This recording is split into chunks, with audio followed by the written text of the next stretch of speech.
Mirëmbrëma të gjithëve, mirë se erdhët në edicionin qendror të lajmeve këtu në ABC News. Unë jam Juli Kristafi. Spaku do të marrë në pyetje Sali Berishën për 21 janarin. Prokuroria e posaçme i ka çuar fletëthirrje në adresat zyrtare dhe personale për ta thirrur të premten si person që ka dieni për ngjarjen, ndërsa Berisha tha se do të paraqitet përpara prokurorit. Ish kryeministri në kohën e vrasjes së 4 protestuesve para selisë së qeverisë ishte i vetmi zyrtar i zinxhirit komandues të kohës që nuk ishte marrë në pyetje për këtë ngjarje të rëndë. Disa ditë më parë, Spaku morë në pyetje edhe Lulzim Bashën për 21 janarin. Prokuroria e posaçme SPAK ka thirrur të premten me datë 14 nëntor ish kryeministrin Sali Berisha për ta pyetur lidhur me krimin e ndodhur me 21 janar të vitit 2011, ku 4 protestues u vranë në bulevardin Dëshmorët e Kombit nga plumbat e Gardës së Republikës. Berisha është thirrur nga prokurori i posaçëm Alfred Shehi në cilësinë e personit që ka dieni për çështje, ndërsa SPAK në procedimin që ka regjistruar e cilëson ngjarjen e 21 janarit krim shtetëror. Fletëthirrja për ish kryeministrin është dërguar në 3 adresa zyrtare në banesën e tij, në Kuvendin e Shqipërisë dhe në selinë e Partisë Demokratike për të siguruar që ai të njoftohet në kohë. Berisha duhet të paraqitet të premten në orën 10 në prokurorinë e posaçme. Vetë ish kryeministri Sali Berisha, i pyetur nga gazetarët, tha se do të shkojë në SPAK. Unë nuk kam asnjë problem sepse unë po pa diskutuar jam njeriu që kam kërkuar më shumë se kushdo tjetër hethimin e atyre ngjarjeve tragjike. Pas ish ministri të brendshëm Lulzim Basha, Sali Berisha ish personi i fundit i zinxhirit komandues në kohën e protestës së 21 janarit 2011, që nuk ishte paraqitur në SPAK për të marrë në pyetje në lidhje me këtë ngjarje. Organi i akuzës në korrik të vitit 2024 regjistroi procedim penal për ngjarjen e 21 janarit të vitit 2011 për veprat penale, vrasjen e rrethana të tjera cilësuese kryer në bashkëpunim, shpërdorime detyrës e kryer në bashkëpunim dhe krye veprave që pengojnë zbulimin e të vërtetës e kryer në bashkëpunim. Ishte vendimi i gjykatës së Strasburgut që e quajti qartë krim shtetëror dhe i hapi rrugë hetimeve të SPAK. Ndërsa për një tjetër çështje, për dosjen Partizani, për cilën Berisha është në gjykim akuzën e korrupsionit, gjykata e posaçme rrëzoi kërkesën e tij për shpallje të pavlefshme të akteve hetimore të SPAK-ut. Gjykata rrëzoi edhe kërkesën për tejkalim të kompetencave të SPAK-ut në lidhje me sekuestrimet për këtë dosje. Gjykata e posaçme e shkallës së parë ka rrëzuar të hënën rreth 13 kërkesa paraprake të bëra nga ish kryeministri Sali Berisha dhe ndritia Marbër Maltezi, si dhe 3 të pandehurit të tjerë në procesin gjyqësor për aferën korruptive të ish kompleksit Partizani. Kërkesat u bën në seancën e 13 tetorit, ku kërkoi pavlefshmëria e akteve hetimore të kryera nga SPAK me pretendime që janë bërë në shkelje të ligjit. Gjykata e posaçme argumentoi se kërkesat e bëra nga Berisha dhe avokatët e tij janë të pabazuara në ligj, duke vendosur mospranim të tyre. Trupa gjykuese vërejti se pretendimet për tejkalim kompetencash nga SPAK nuk qëndrojnë. Mëtej gjykata e posaçme rrëzoi të gjitha pretendimet që lidhen me masat e sigurisë, pasi sipas tyre janë shqyrtuar tashmë nga të gjitha shkallët e gjyqësorit dhe të mbështetura në ligjin aktual shqiptar. Gjykata rrëzoi edhe një kërkesë që lidhet me tejkalimin e kompetencave nga SPAK dhe sekuestro, duke cilësuar po ashtu të pabazuar në ligj.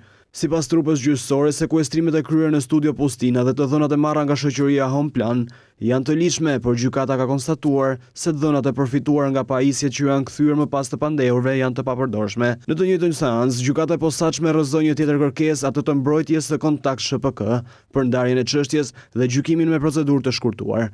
Sipas argumentimit të gjykatës, nëse kjo do të ndodhte, do të cënonte procesin e gjykimit. Në aferën e privatizimit të ish kompleksit Partizani, Berisha po gjykohet për akuzën e korrupsionit pasiv të zyrtarëve të lartë, pasi sipas SPAK, në cilësinë e kryeministrit, ka ndërmarrë veprime konkrete në miratim me ligjesh dhe aktesh në ligjore, ku përfitues ishte edhe dhëndritia Marbër Maltezi. Edhe Maltezi është në akuzë për korrupsion, por edhe për pastrim parash. Sipas SPAK, ai ka përfituar të ardhurat disa miliona euro në mënyrë të parregullt, fal vendimeve të qeverisë të marra nga vjehri i tij. Fatmir Bektashi akuzohet për korrupsion dhe pastrim parash. Ortaku i Maltezit dhe trashëgimtari i tokës Xhimi Begeja dhe financierja Andja Pustina akuzon për pastrim parash. Po ashtu në gjyq për pastrim parash janë edhe 3 kompani, Kontakt, Home Plan dhe Studio Pustina. Sali Berisha përjashtohet për 10 ditë nga kuvendi, masa ndëshkimore u mor nga sekretariati i etikës pas sulmeve fyese të kreut të PD-s ndaj ambasadorit të Bashkimit Evropian Silvio Gonzato në parlament gjatë diskutimeve të ligjit për barazinë gjinore. Por 10 ditë në vim, kreu i Partisë Demokratike Sali Berisha ka të ndaluar të hyjë në sallën e parlamentit. Socialistët në Komisionin e Etikës e kanë dëshkuar kreun e opozitës me 10 ditë përjashtim nga punimet e kuvendit për shkak të sulmit të tij ndaj ambasadorit të BE-s Silvio Gorzato javën e shkuar. Edhe në statusin tënd ti je binar, nuk merremi ne me trajtimin, ka fëmijë, ka padërgrua, ka marrë vendimet e veta mrapa siç ka shpjeguar jetën personale se unë s'duhet merrem me jetën e tij personale. Fare. Socialistët kanë argumentuar se Berisha ka shkelur nenet e kodit të etikës që parashikojnë mbrojtje nga diskriminimi, pasi ka targetuar dhe fyer një grup të caktuar shoqëror. Seancën e shkuar, Berisha sulmoi disa herë ambasadorin e BE-s, ndërsa po diskutoi projekt ligji për barazinë gjinore, duke thënë se Gorzato nuk mund të impononte shoqërisë shqiptare bindjet e veta personale. Kjo deklaratë nxiti dhe reagimin e komisioneres së BE-s për zgjerimin Marta Kos, e cila tha se linjëzimi legislativ të Shqipërisë me këto parime të BE-s është pjesë e procesit të pranimit në Union. Rama ndërkohë kërkoi ndjes për gjuhën fyese të Berishës ndaj diplomatit të BE-s, ndërsa socialistët e etikës e ndëshkuan atë me përjashtim këtë të martë. PD regjistron një humbje katastrofike në Vlorë në zgjedhjet e pjesëshme lokale. Kandidatja socialiste Brunilda Mersini fiton me 78% të votave dhe do të jetë kryetare e bashkisë deri në zgjedhjet e rregullta në vitin 2027. Pjesëmarrja e ulët dhe kandidimi me 2 emra provuan krizën e thellë brenda Partisë Demokratike në nivel kombëtar, e sidomos në Vlorë, paralajmëruar nga dorëheqja një javë më herët e kreut politik të qarkut deputetit Bujar Leskaj.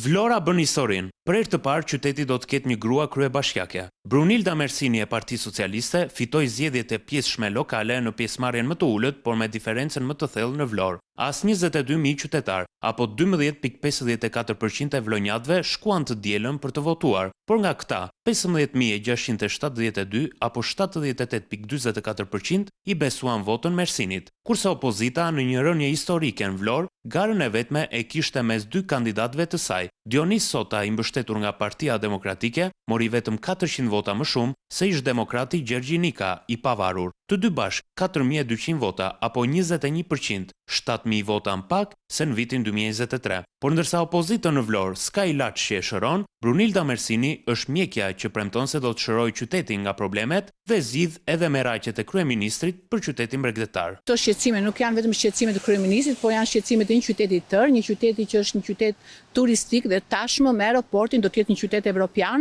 sepse do të hapi dyer për gjithë pjesën e botës. Stafi do të përfshihet në zgjidhje të reja alternative për ta bërë qytetin në fillimin e sezonit turistik një qytet që do ta ndjejë ndjeshëm kudo cilësinë e shërbimit. Në intervistën e parë të saj pas fitores për ABC News, pjesëmarrjen e ulët në këto zgjedhje, Mersini nuk e sheh si një refuzim, por një trend që vjetre sa herë votohet për pushtetin vendor. Gjithmonë ka pas përqindje të ulta pjesëmarrje, por unë dua të fokusohem te mesazhi i qartë që patën këto zgjedhje, pra dhanë mandatin e kryebashkiakes, edhe në ato kuti votimi mesazhi ishte shumë i qartë që vlonjatët zgjodhen stabilitetin për vazhdimin e projekteve të bashkisë, kudo ku bashkia ka projekte në infrastrukturë, në turizëm, në menaxhimin e mbetjeve dhe kudo. Mersini do të jetë më pak se 2 vite kryebashkiake e Vlorës, por a do të rikandidojë sërish në vitin 2027? Këtë u lë në dorë vetëm qytetarëve. Unë nuk kam qenë në garë për përqindje, unë isha në garë për fituar besimin e qytetarëve dhe tashmë këtë besim e kam të qytetarëve dhe pa diskutim që ky besim u përfaqësua me një përqindje të qytetarëve. Altin Bojni do të jetë kryetari i bashkisë së Mati deri në vitin 2027. Ai fitoi me së paku 66% të votave përballë 28% që mori kandidati i PD-s Brahi Lika. Ai nuk u ndihmua dot as nga një kandidate e Majt, e cila mori së paku 5% të votave, duke konfirmuar kështu edhe një herë krizën e thellë të Partisë Demokratike edhe në veri të vendit. Gara për kryebashkiakun e Matit nuk solli surpriza në zgjedhjet e pjesëshme lokale të 9 nëntorit, ashtu si edhe në 4 bashkitë të tjera të vendit të cilat do të drejtohen nga socialistët. Altin Bojni i Partisë Socialiste fitoi bindshëm ndaj kundërshtarit të tij politik kryesor, kandidatit të Partisë Demokratike Eduard Brahilika, duke marrë mbi 66% të votave, ndërsa rivali i tij vetëm 28.5%. Në një intervistë për ABC News, Altin Bojni thotë se mbështetja që mori nga matianët ishte për te pritshmërive të tij. Banorët e bashkisë Mat që na dhanë një besim edhe një mbështetje që nuk kjo lloj mbështetje nuk është dhënë si më parë. Kryebashkiaku i Matit thotë se besimin që qytetarët i dhanë do t'u shpërblej me punë duke përfshirë investime të reja në infrastrukturë dhe turizëm. Programi qeverisës gjatë kësaj kohe do kemi një program që të kemi më shumë zhvillim në turizëm, në infrastrukturë, edhe në shkolla, në çerdhe dhe kudo ku Bashkia Mat jep shërbimet e saj. Në garën për Matin ishin përballë njëri tjetrit 3 kandidat duke përfshirë edhe Suzana Pashën, drejtuesen e Forumit të Gruas në Partinë Socialiste në këtë bashki. Suzana Pasha zgjodhi të dilte si kandidate e pavarur në këtë zgjedhje, duke arritur të marrë vetëm 4.9% të votave. Mati ishte bashkia me pjesëmarrjen më të lartë të votuesve në këtë zgjedhje të pjesëshme lokale të 9 nëntorit me mbi 40% të qytetarëve që u drejtuan kutive të votimit. Megjithatë, krahasuar me zgjedhjet për kryebashkiak të vitit 2023, pati një rënje të ndjeshme të numrit të votuesve me rreth 5.000 persona.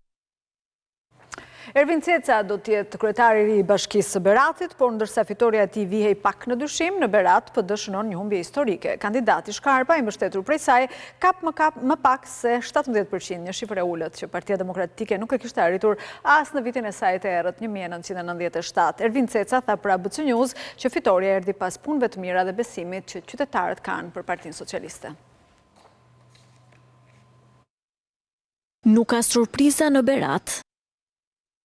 Qytetarët i besuan sërish socialistëve drejtimin e bashkisë së paku deri në pranverën e 2027-s. Ervin Ceca arriti të siguronte 13.050 vota, duke lënë pas me një diferencë të thellë Pavlo Shkarpën. Kandidati i mbështetur nga opozita mori vetëm 2.607 vota, rezultatin më të dobët që nga viti i errët 1996, kur Partia Demokratike do të humbiste Bashkinë e Beratit për të mos e marrë më dot sërish.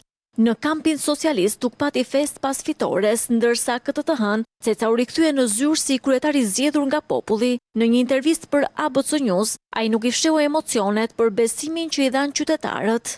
Ne kemi marrë një rezultat shumë të kënaqshëm, është një vlerësim patjetër që bashkëqytetarët tanë i kanë dhënë jo vetëm Partisë Socialiste, por edhe punës së mirë të bërë nga ish-kryetari Demo gjatë këtyre 6 viteve të fundit. Në Berat, pjesëmarrja në votime ishte 15% më e ulët se në 2023-shin dhe këtë trend Ceca e argumenton kështu. Këto zgjedhje janë pak specifike.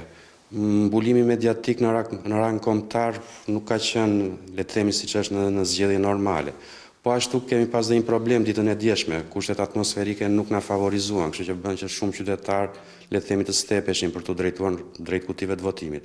Ndërsa për kundërshtarët politik, mesazhi ishte i qartë. Ne kemi bërë fushatën tonë në mënyrë shumë qytetare, kemi qenë pranë njerëzve, kemi dëgjuar problematikat e tyre, kemi shpalosur punën që kemi bërë gjatë viteve, kështu që ne thjesht kemi pasur garën me veten, jo me kundërshtarin. Këto 3 dekada, Berati është drejtuar vetëm nga socialistët me përjashtim të viteve 2015-2019, kur Petrit Sinaj ishte në krye të punëve të qytetit, në siklën e lëvizjes socialiste për integrim, ndërsa 3 mandate në krye të bashkisë ka qëndruar Fadil Nasufi, një mandat e gjysmë Ervin Demo dhe nga një mandat Milika Jaho dhe Nikolaj Çmata.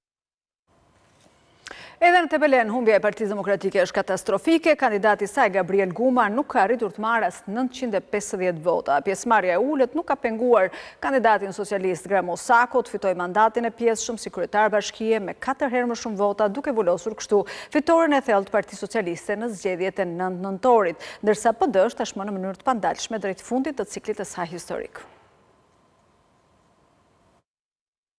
Tepelena do drejtohet sërish nga Partia Socialiste. Kandidati i saj në garë për bashkinë ka fituar me diferencë të thellë ndaj rivalit të mbështetur nga opozita. Gramo Sako ka marrë 2333 vota më tepër se Gabriel Guma. Konkretisht, Sako ka marrë 3261 vota, ose 77.8%. Guma ka marrë 928 vota, ose 22.1%. Me të mbyllur procesi i numërimit, kandidatët i kanë dhënë dorë njëri tjetrit. Për Gramo Sako, ky rezultat nuk ishte surprizë. Patjetër që rezultatin e prisnim, për shkak të shumë investimeve që janë bërë në Bashkinë e Tepelenës dhe atmosfera në gjithë këto ditë ka qenë pozitive për Partinë Socialiste. Në çdo vend ku kemi shkuar, ne kemi gjetur mbështetje të gjithë njerëzit. Numërimi në Tepelen është asistuar nga përfaqësues të Komisionit Qendror të Zgjedhjeve, pasi për herë të parë në këtë bashki u testua inteligjenca artificiale. Gramosako do të drejtoj bashkinë deri në zgjedhjet e ardhshme vendore në pranverën e vitit 2027. Për ABC News, ai tregon prioritetet e punës së tij. Agroturizmi është prioriteti i jon, kuptohet mbarimi i kalas, ura për mbeçish dhe në përmet do jetë që do jap një zhvillim më të madh kësaj zone, do afroj disa fshatra, do i bëj lagje të qytetit pothuaj. Njëkohësisht pakete maleve, Tepelena do zhvillohet me agroturizmin, me biznese, do bëjmë thirrje gjithë biznesmenët e Tepelenas, me Vjosën që kemi aset. Tepelena shkoi në zgjedhje dhe Gramosako zgjodh në krye të bashkisë pasi Tërmet Peçi, po nga Partia Socialiste, që e drejtoi bashkinë prej vitit 2011, tashmë është deputet në kuvend. Florenc Doka i socialistëve do t'jetë kryetari i ri i Bashkisë së Cerrikut me mbi 66% të votave, por ndërsa kjo fitore nuk është surprizë, humbja e Partisë Demokratike është befasuese. Kandidati i saj ka marrë 1888 vota, diçka më shumë se 600 vota nga vendi i tretë. Kandidati i Partisë Shqipëria bëhet. Edhe këtu pjesëmarrja ulët ka ndëshkuar Partinë Demokratike e braktisur masivisht nga ish votuesit e saj.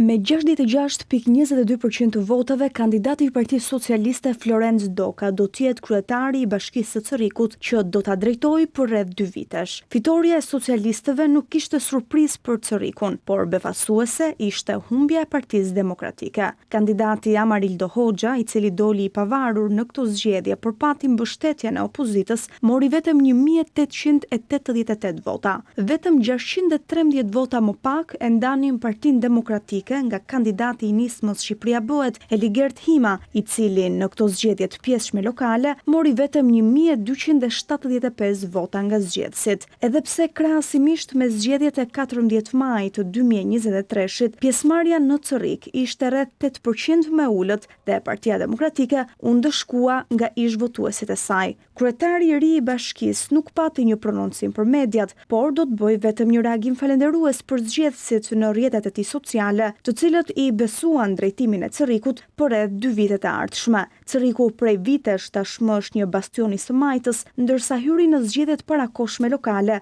pasi në shtator të këtij viti, kryeministri Edi Rama i besoi Andis Sallës postin e ministrit të bujqësisë dhe zhvillimit rural.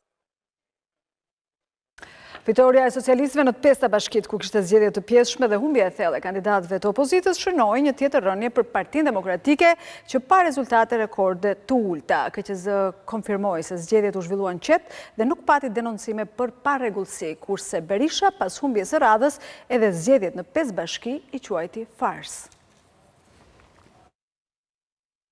Socialistët do të vjojnë të qeverisin 5 bashkitë e vendit që pas zgjedhje të pjesshme të dielën. Pas një procesi të qetë dhe pa ankimime edhe numrimi përfundoi shpejt duke konfirmuar një thellim të rezultatit për Partinë Socialiste, ndërsa Partia Demokratike dhe opozita që mbështeti të pavarurit posoi një humbje të radhës. Bashkia e Vlorës, që ishte më e madhje për nga numri qytetarëve me të drejtë vote, përfundoi e para numrimin, duke e çuar në karrigen e kryebashkiakes të parën grua në këtë post, Brunilda Mersinin. Vlora pati pjesëmarrjen më të ulët në këto zgjedhje të pjesshme rreth 12% të votuesve, por kjo, siç deklaroi dhe kryekomisioneri Lirian Celibashi, nuk e bën të palegjitimuar fituesen. Ata që janë zgjedhur, kryetarët të këtyre 5 bashkive kanë legjitimitet të plot në kuptim të ligjit. Janë zgjedhur nëpërmjet një procesi zgjedhor të ligjshëm. Dhe rezultati është legjitim. Pas një surprizë rezultoi dhe Tepelena që në këto zgjedhje pati risi testimin e inteligjencës artificiale në numrim. Kemi parë si një mjet të përshtatshëm për kontrollin e profesionalizmit dhe ndershmërisë profesionale të numëruesve dhe të komisionerëve zgjedhor. Për këto zgjedhje nuk pati denoncime gjatë së dielës për parregullsi, gjë që do të sjellë certifikimin e shpejtë të rezultatit gjatë ditëve në vijim. Kryesocialisti Rama reagoi në orët e paraditës duke thënë se Partia Socialiste arriti një rezultat pothuajse absolut kundrejt rivalëve, duke vulosur kështu triumfin në bashkitë Vlorë, Tepelen, Berat, Cerrik dhe Matthaj. Dhe për të analizuar fitoren e Partisë Socialiste dhe humbjen e Partisë Demokratike dhe pjesëmarrjen e ullët në këto zgjedhje të pjesshme lokale, unë jam në studio me zotin Frok Çupi. Mbrëma, zoti Çupi. Mbrëma. Mirë se erdhët. Zgjedhjet lokale pat një fitues që në një farë mënyrë dijej sepse opozita e braktisit të themi garën, edhe pse pati disa kandidatë të pavarur, por nuk pati fushat duke se nuk kishte interes. Përse mendon se zgjodhi pikërisht të rrugë Berisha?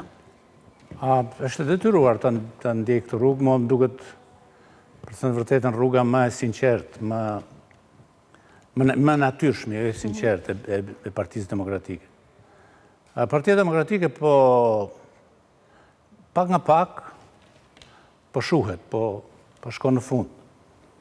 Dhe kjo është e natyrshme për arsye se ka kaluar fazat të cilat e dëshmojnë dhe vetëm dëshmojnë, justifikojnë tërësisht të që ndodhë sot. Partia Demokratike në fundit nuk ka njeri për të kandiduar sipas atyre, sepse ata që janë njerëz që, ose si me thënë personalitete të ashtu quajtur, që nuk i do, nuk e friksojnë njeriun, e neverisin njeriun normal, të mënë popullin, s'ka lidhje me popull.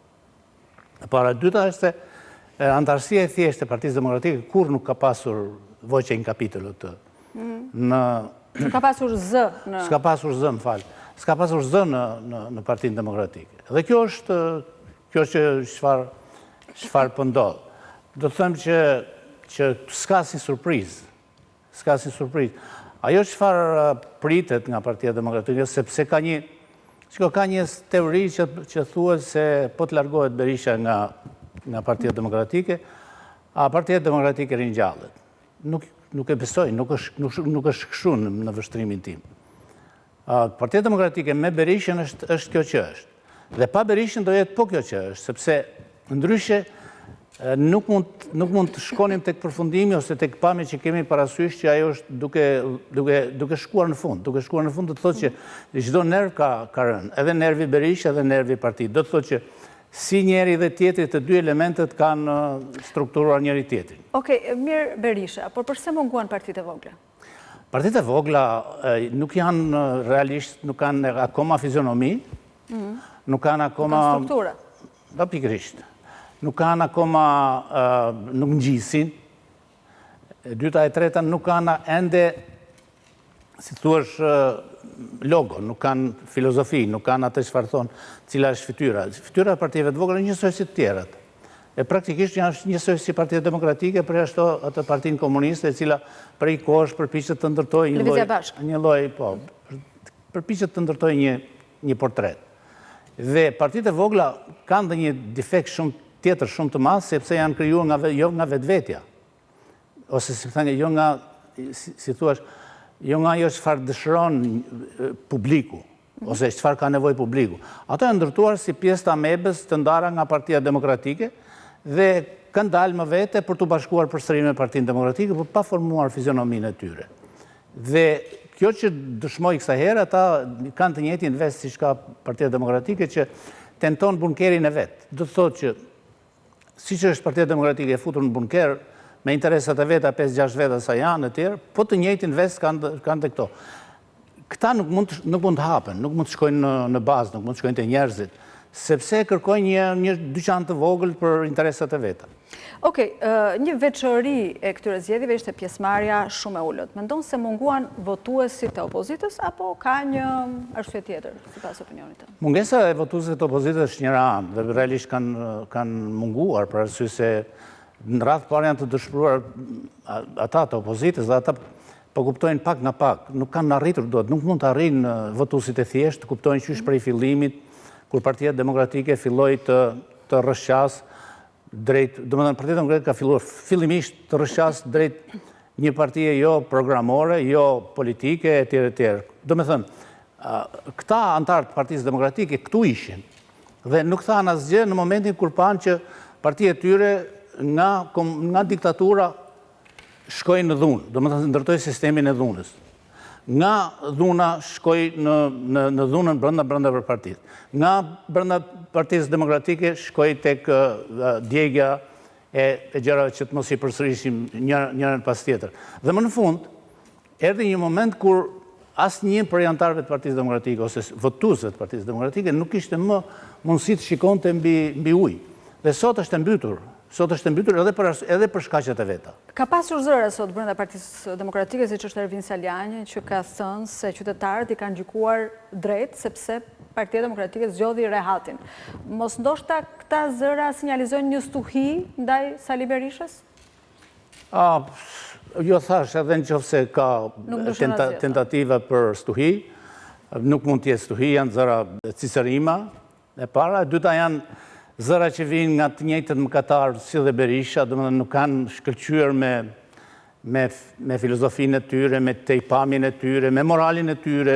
Ky që po flasim është ligjërisht dhe moralisht i goditur, tani mendo.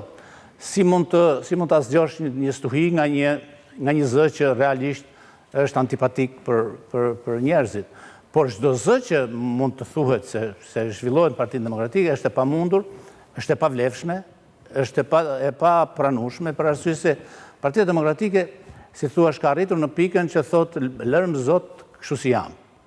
Për arsye se më mirë se kështu s'ka qenë kurrë në jetën e vet, diçka nga korrupsioni merr, korrupsionin e madh e ka bërë, në bunkerin e vet është, disa të drejta, si thua, opozitare i merr, dhe në fundit ruan rrethon Berishën, dhe Berisha mban ata. Nuk ka më dalje nga gjithë skema. Lirian Celibashi sot i pyetur nga gazetarët ka thënë që këto zgjedhje janë legjitime për aq kohë sa kufiri nuk është domosdoshmëri. Por a kanë legitimitet moral këto zgjedhje? Po, shiko, është shumë e diskutueshme në tërë, jo vetëm në vendin tonë, nuk është fenomen i ynë, i vetëm. Është në gjithë botën ka rënë interesi për zgjedhjet. Nuk është një manifestim, për arsye se ka rënë epoka. Si thuaç, ka rënë epoka e idealizmave, ka rënë epoka e mobilizimeve, ka rënë epoka e garës. Nuk ka garë. Bota s'është më dysh, bota është globale, nuk ka më garë. Kështu që atëherë vim tek e vërteta që është dhe kjo është demokratike. Demokracia është rënd që s'ka thënë se jam e përsosur, po këtë kemi, dhe demokracia mbron vetveten, dhe si e mbron. Një nga mënyrat për mbrojtur vetveten demokracia është pjesëmarrja e ulë, sepse ju keni të drejtë të shkoni në zgjedhje, dhe unë që zvi kam të drejtë të mos vi. Ata që nuk shkojnë respektojnë një të drejtë demokratike, nuk është se thyhet demokracia aty përkundër asaj. Nëse ata nuk dalin. Patjetër është në llojin e vet, është në vlerën e vet.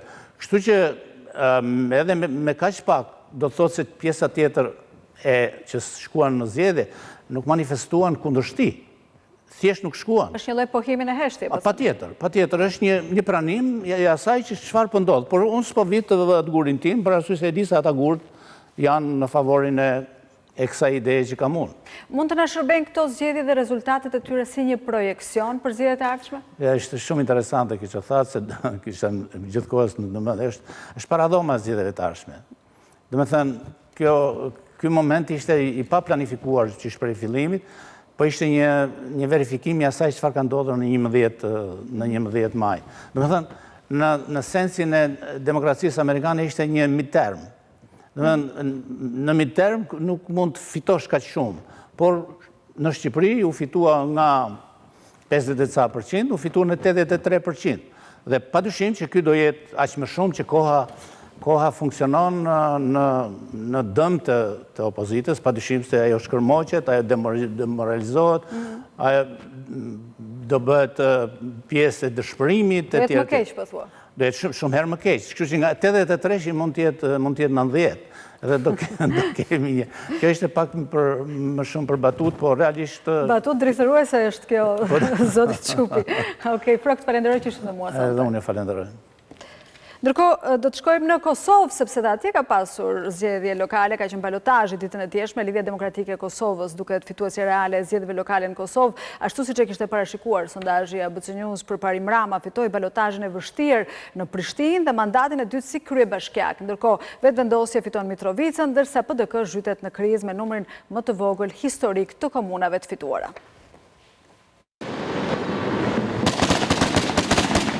Albin Kurti e humbi kryeqytetin.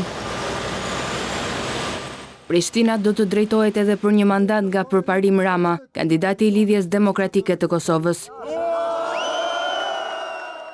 A imposhti kështu kandidatin e vetëvendosjes Hajrullah Çeku, me një përqindje edhe më të lartë se sa në raundin e parë të 12 tetorit, duke hedhur poshtë një investim të gjatë të kësaj partie, të cilën duket se kryeqytetja refuzon prej kohësh. Komisioni Qendror i Zgjedhjeve shpalli rezultatet preliminare në orën 21:30 të mbrëmjes së të dielës, duke saktësuar se brenda javës do të numërohen edhe votat e diasporës apo ato me kusht për ta shkuetur të mbyllur një tjetër proces zgjedhor. Votat e diasporës do të nisen, do të edhe sipas ligjit, edhe sipas rregulloreve, ledhja e votave nga postat tona që kemi hapur në vendet e Evropës apo vende tjera, merren nesër dhe pas nesër. Shpresojmë që deri në fund të javës ardhshme të t'i pranojmë të gjitha. Drama më e madhe politike ishte Mitrovica e Jugut, e cila nuk do të drejtohet më nga Partia Demokratike e Kosovës, por nga ish-ministri i Qeverisë Kurti II, Faton Peci, për të cilin u investua i gjithë aparatura shtetërore, ministrat në detyrë dhe personalisht Albin Kurti, që gdhiu dhe ngrysi në këtë komunë në 24 orët e fundit. Me sa duket tani për të, kjo do t'jetë edhe komuna që do të prodhojë më së shumti argumente për retorikën e tij nacionaliste në prag të një palë zgjedhjeve të tjera. Një tjetër mesazh që dhanë qytetarët e Kosovës në këto zgjedhje ishte edhe lodhja. Pjesëmarrja e tyre në votime ra në afro 5%, krahasuar me raundin e parë, duke dhënë shenja refuzimi përballë kutive të votimit që kanë qenë përpara tyre plot 3 herë brenda aktiviti. Në total, torta e pushtetit politik lokal ndahet në shumë copa. 7 komuna për Lidhjen Demokratike të Kosovës, 7 për vetëvendosjen, 6 për Partinë Demokratike të Kosovës, 5 për Aleancën për Ardhmëritë të Kosovës, 1 për Pakicën Turke dhe 1 për Amis Zadrovcin, që garoi vetëm për Drenasin, duke shenjuar de facto një ndarje nga Partia Demokratike e Kosovës. Ndërkohë, 10 të tjera shkojnë për listën serbe. 9 nëntori ishte një investim i partive politike te figurat që kandidonin, edhe si një matje forcash për zgjedhjet e reja që pritet të mbahen në vend në fund të dhjetorit, pasi Kosova vijon të mbetet pa qeveri të re, në mes të një ngërçi politik dhe pasojave të forta ekonomike.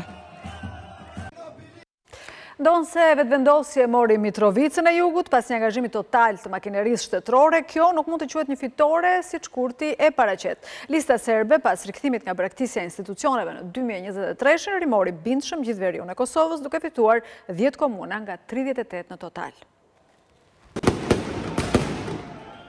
Vetëvendosje mori Mitrovicën e Jugut pas një investimi të gjatë Albin Kurtit dhe shpurës së vet ministrore. Nga aty ai artikuloi gjatë fushatës se kjo komunë është vendi nga ku nis ndryshimi për veriun e Kosovës, ku autoritetet në Kosovë po dëshmojnë se po rivendosin kontrollin në të gjithë territorin dhe ku nisin ndërtimi i dy urave mbi Ibër, si dëshmi e bashkimit me veriun. Por kjo në fakt është një fitore pa shije dhe një pasqyrim për gjysmë i realitetit. Lista serbe rifitoi kontrollin në 10 komuna të vendit nga 38 në total. Ajo mori tërësisht veriun, pas vendimit për të futur në garë në këto zgjedhje. Lista serbe me urdhër të Beogradit u largua nga institucionet në vitin 2023, kur edhe u mbajtën zgjedhje të pjesshme, por Vučić e kuptoi shpejt se ky ishte një veprim i nxituar dhe u rikthye fuqishëm në këtë garë, të cilën ai e përshëndeti dhe në raundin e parë të lokaleve më 12 tetor. Cili është tani kuptimi një retorike nacionaliste dhe a do ta lexojnë siç duhet këtë rezultat udhëheqësit e vetëvendosjes? Kjo ka pak gjasa të ndodh, pasi Kurtit i duhej Mitrovica e Jugut si kalaja politike,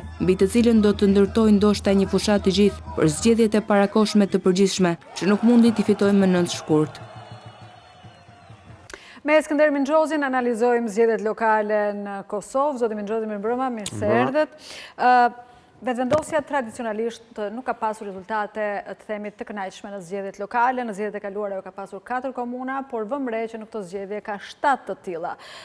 Si ta lexojmë këtë rezultat? Si një fitore të vetëvendosjes? Është një fitore e Pirros, pra ka përmirësuar humbjen, pra atë pozitë që kishte shumë tërhequr në raport në pushtetin lokal, por nëse llogarisim që janë 28 komuna shqiptare, po quajmë, sepse pjesën tjetër i merr Pakica serbe, në 28 komuna e ka marrë çerekun e tyre, pra 25%, e thënë ndryshe. Natyrisht nga 4 komuna ka kaluar në 7, por nëse shohim asamblet pasaj ato që ne quajmë këshilla bashkiake, vetëvendosja parashikohet dalë forcë tretë, pas PDK-s dhe pas LDK-s. Çfarë tregon kjo? Kjo tregon, unë mendoj që këto zgjedhje pasqyrojnë në thelb pak a shumë situatën e fragmentuar politike në Kosovë, që mbizotron jo vetëm prej shkurtit kur aty u kryen zgjedhje, po s'po zgjedhje dot një qeveri e dal nga zgjedhjet, mezi u mblodh parlamenti, por është një situatë e fragmentuar prej shumë vitesh, çka i dedikohet sa ligjit elektoral, ashtu dhe kushtetutës, sepse siç do ta shohim më tej gjatë javëve dhe muajve që do të pasojnë, kriza kosovare nuk ka thjesht vetëm problemin e ndarjes komunave, por siç po e themi, të mbivendosur me të ka një krizë të vjetër politike kombëtare, e cila daton qysh prej shkurtit ku, siç e tham, pra nuk mblidhet dot parlamenti dhe ende Konjufca është i mandatuar i dytë me gjasa të pakta për të krijuar një qeveri, pasi Kurti dështoi ta krijojë qeverinë. Jemi pra në kushtet e një vakumi të qeverisjes qendrore, i cili krijon amulli dhe probleme në të gjitha katet e politikës kosovare. Por rezultati këtë herë flet... Nëse mund të mbaroj. Por rezultati këtë herë flet jo për një fitues të qartë. Domethënë kemi 7 komuna për vetëvendosjen, 7 për LDK-n, 6 për PDK-n dhe 5 për AK-n. Nga një vëzhgim, ka një ndarje të qartë gjeografike të përkrahësve të forcave politike. Atje ku fiton VV-ja dhe atje ku fiton opozita. Çfarë do ta përmbyste këtë skenë? Që në një farë mënyre fiton të opozita. Sa lexim gjeografik, do të bëjmë një lexim pozit-opozit kësaj situate. Pra, kemi një parti relativisht partinë më të madhe që është vetëvendosja nga njëra anë, kemi pastaj dhe një numër partish, të cilat nëse do t'i mbledhnim numerikisht, në teori do të bëni një shumicë, pra me këto zgjedhjet pushtetit vendor, cilat natyrisht janë të ndryshme nga natyra në krahasim me zgjedhjet parlamentare, sepse kanë tjetër logjik. Nuk na tregojnë gjë. Janë persona më të lidhur me territorin, janë zgjedhje në vetvete të lidhura më shumë me programe zhvillimore që kanë bëjnë me realitetin konkret të komunave, sesa me një projekt të madh kombëtar, zhvillimi etj. Pra, zgjedhjet komunale nuk është se tregojnë shumë çka. Problemi është se këto zgjedhje komunale u zhvilluan, u mbajtën dhe po përmbyllen në kushtet e një krize të mbivendosur kombëtare ku Kosova nuk ka zgjidhur çështjen e pushtetit qendror. Ndërkohë, kjo e politizoi, siç ne e pam, betejë të tilla të rëndësishme, siç është fjala vjen Prishtina, ku mbrëm përparim Rama, unë dëgjova fjalimin e tij dhe ishim duke e komentuar këtu në studio. Fjalimi i tij si kryekomunar i Prishtinës i rikonfirmuar mund të ishte fare mirë fjalimi i një kryetari opozite, me që ai i përket LDK-s. Pra, goditi Kurtin që ne nuk jemi për bllokimin së qytet, ne nuk jemi për bashkëpunimin, ne nuk jemi për arrogancën ndaj kundërshtarit politik. Pra, nuk foli aq shumë si një zgjedhur i pushtetit vendor, por foli si një person i cili natyrisht përfaqëson Prishtinën, por përfaqëson një herësh edhe politikanin klasik kosovar që sot kërkon një zgjidhje të formatit kombëtar më shumë se sa të atij lokal. Edhe pushtetin e LDK-s, nikosisht. Patjetër edhe pushtetin e LDK-s. Dhe me që nuk munda ta them, Kosova pra për shkak të ligjit elektoral që ka, me të cilin zgjedh pushtetin qendror, për shkak të mënyrës se si zgjedh dhe presidentin, Kosova në horizontin e saj ka 2 kriza dhe jo një. Ka krizën aktuale ku partia që doli e para në shkurt nuk pa arrin dot të krijojë qeverinë dhe me që do shkohet me sa duket në zgjedhjet parakoshme, sepse nuk po krijohet dot një qeveri, me njëherë pas zgjedhjeve parakoshme do të dalë në horizont problemi i zgjedhjes presidentit të ri, ku sërish do të duhen 80 deputet të pranishëm në sallën e kuvendit për ta zgjedhur presidentin e ri. Pra, jemi sërish përballë një kolapsi të dytë me rastin e zgjedhjes presidentit. Pra situata është shumë delikate dhe është vështirësisht e parashikueshme se çfarë mund të ndodhë. E vërtetë është që vetëvendosja ka ardhur duke çeduar në pushtetin qendror, ju kujtoj që në shkurt ajo humbi 9 mandate në krahasim me 4 vite më parë, tani ka një ringritje të vogël në optikën e pushtetit lokal, por sërish nëse ne llogarisim që ajo ka 7 komuna të fituara nga 4 që kishte dhe gjithsej janë 28 të tilla, ajo ka fituar çerekun, ndërkohë që 3/4 i kanë fituar forcat e tjera politike të cilat i përkasin të gjitha opozitës sotme. Por që nuk bëhen bashkë. Dhe që nuk bëhen bashkë, sepse ato janë Lumira Xhaxhiku do të jetë kryeministër. Pa tjetër, dhe që edhe negociatat e Kurtit me Fatmir Liman që kujtoj se mund t'jepnin diçka, edhe ato nuk dhanë gjë, sepse nuk u morën vesh për ndarjen e posteve. Vetëvendosja duket se me sa pam duket se u angazhua maksimalisht fitonte Mitrovicën e Jugut. Dhe në fakt e fitoi. Madje pati edhe Cejake të Kurtit atje që tingëllonin pak si ndërhyrje qeveritare. Përse donte ta fitonte patjetër Mitrovicën Albin Kurti?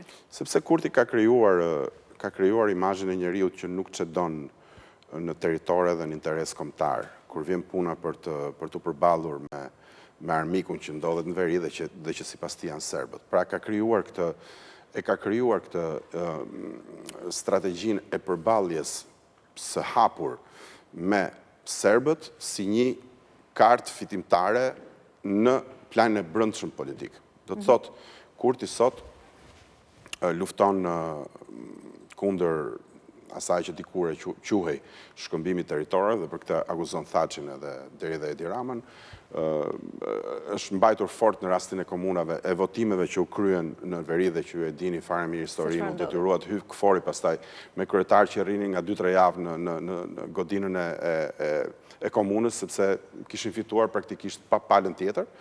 Vim tek ndërhyrja e Banjskës ku ndodhi ajo që ndodhi, pra Kurti është munduar të ndërtoj në atë pjesë të Kosovës, të ndërtoj një fabul dhe një rrëfim super patriotik, super nacionalist, në mënyrë që të fitoj duke prekur ndjenjat më lehtësisht të prekshme të një popullsie në kushte të tilla, që janë nacionalizmi, ai patriotizmi ekstrem etj. Pra një gjuhë e fortë që unë ju mbroj nga armiku që vjen nga veriu, ndërkohë që ata që ishin para meje dhe këta që kam këtu në Prishtinë, këta nuk e bëjnë këtë, sepse janë të pazotët, janë kështu, madje, ju e kujtoni në shkurt, natën që u mbajtën zgjedhjet, ai vuri dhe një epitet shumë të shëmtuar gjithë partive të tjera, e quajti hajvan, ndërkohë që e dinte që nuk do të kishte numrat dhe që me këta të quajtur hajvan, gjatë rrugës do të duhet negocionte për të arrit një formulë koalicioni. Kurti sot edhe një pyetje të fundit. Kurti sot ka deklaruar se forcat opozitare ose duhet të votojnë konjufcën, ose duhet të bëjnë zgjedhje në dhjetor, pastaj Kosova do të shkojnë në zgjedhje në dhjetor dhe në prill.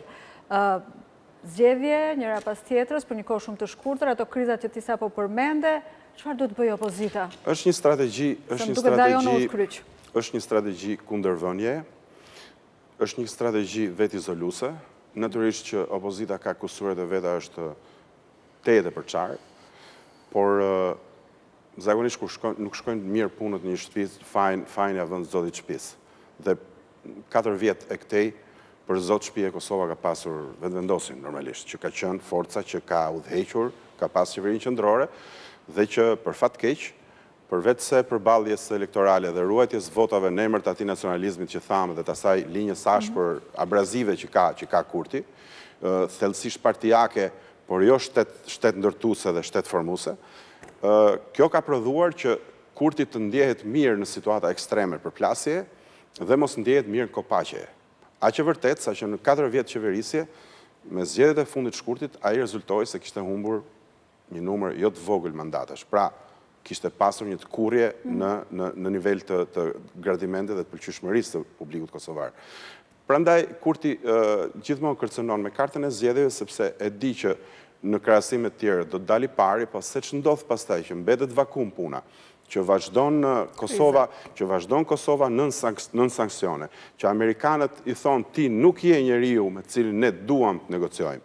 Pra që i ka krijuar vendit një pozit izolimi që është absurde në vitin 2025, kur i gjithë rajoni parashikohet dhe po përpiqet të krijojë ato urat e njohura tashmë të afrimit si me BE-n, si me Amerikën, sepse është një rajon i varfër i cili ka nevojë jo vetëm për mbrojtje dhe investim ekonomik, por ka është edhe në planin gjeopolitik, sidomos Kosova, po edhe realitetet të tilla si Bosnia pak më lart, kanë nevojë për një asistencë dhe një mbështetje të fortë ndërkombëtare perëndimore përkatësisht Kosova, duke filluar me amerikanët, duke vazhduar dhe me evropianët, pasi vetëm kësaj ajo mund të vazhdojë me procesin e njohjeve, mund të ulet dikur në OKB, pastaj më vonë në organizmat e tjerë dhe të marrë kështu një status të një shteti normal, të hapur dhe që bashkëpunon me tretët e nuk mbyllet ashtu si që e ka prodhuar qeverisja e vetë vendosjes në 4 vite.